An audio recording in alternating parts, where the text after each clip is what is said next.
ముఖ్యమంత్రి రేవంత్ రెడ్డి సారు మల్లోపారి ఢిల్లీకి పోయిండుల్లా.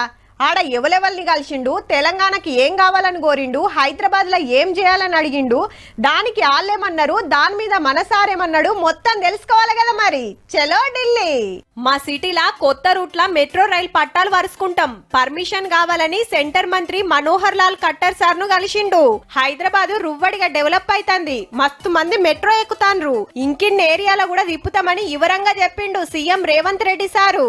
Airport future city side 122 కిలోమీటర్లకు 38,000 కోట్ల అక్కెర పడతాయని ముందే రిపోర్ట్ రాసిచ్చిన ముచ్చట యాద్ చేసిండు.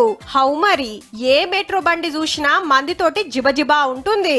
సాలక నిలబడి ఓవట్టిరి, ఎండలకు బస్సులు బండ్ల మీద ఓలేక సల్లగా ఇంట్లో ఓతరాయే శాన మంది. ఆనల దడసకుండా ట్రాఫిక్ జాములు తప్పించుకుంటానికి కూడా ఇదే దిక్కు. అటు ఎల్బీ నగర్ కేంచి మియాపూర్ దాన్కా, ఇటు నాగోల్ నుంచి రాయదుర్గం దాన్కా 5 నిమిషాలకో బండి తిరుగుతుంటే అబ్బా మారుట్ల కూడా వస్తే బాగుండని సిటీలున్న ప్రతి ఒక్కరు అనుకుంటాన్రు. హగో గందుకే ఇంకింత మందిని ఎక్కిస్తానికి సర్కారోళ్ళు గిట్ల ముంగటికొస్తే సెంటరోళ్ళు ఇంకేం సప్పుడు చేస్తలేరు. ప్రధానమంత్రి మోడీ సారు ఐతారం హైదరాబాద్ వస్తుండు. ఈ దినమేమన్నా తీయటి ముచ్చట చెప్తాడో మరి.